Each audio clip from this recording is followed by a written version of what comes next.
serpent was more crafty than any beast of the field which the Lord God had made. And he said to the woman, Indeed, has God said, You shall not eat from any tree of the garden? The woman said to the serpent, From the fruit of the trees of the garden we may eat.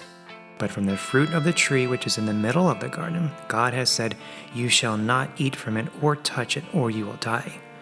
The serpent said to the woman, You surely will not die, for God knows that in the day you eat from it your eyes will be opened, and you will be like God, knowing good and evil. When the woman saw that the tree was good for food, and that it was a delight to the eyes, and that the tree was desirable to make one wise, she took from its fruit and ate, and she gave also to her husband with her, and he ate. Then the eyes of both of them were opened, and they knew that they were naked, and they sewed fig leaves together and made themselves loin coverings.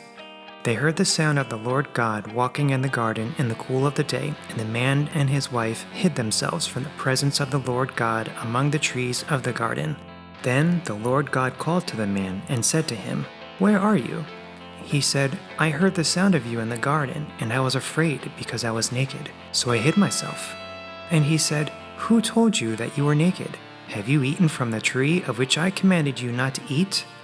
The man said, The woman whom you gave to be with me, she gave me from the tree, and I ate. Then the Lord God said to the woman, What is this you have done? And the woman said, The serpent deceived me, and I ate. The Lord God said to the serpent, Because you have done this, cursed are you more than all cattle, and more than every beast of the field. On your belly you will go, and dust you will eat all the days of your life. And I will put enmity between you and the woman, and between your seed and her seed. He shall bruise you on the head, and you shall bruise him on the heel. To the woman he said, I will greatly multiply your pain in childbirth. In pain you will bring forth children. Yet your desire will be for your husband, and he will rule over you.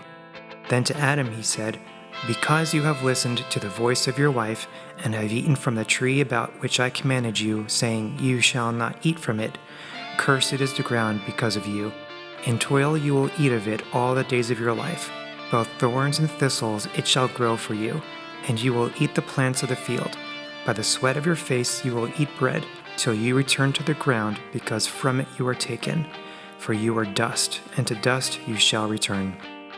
Now the man called his wife's name Eve, because she was the mother of all the living. The Lord God made garments of skin for Adam and his wife, and clothed them. Then the Lord God said, Behold, the man has become like one of us, knowing good and evil, and now he might stretch out his hand and take also from the tree of life and eat and live forever. Therefore the Lord God sent him out from the Garden of Eden to cultivate the ground from which he was taken. So he drove the man out, and at the east of the Garden of Eden he stationed the cherubim and the flaming sword which turned every direction to guard the way to the tree of life.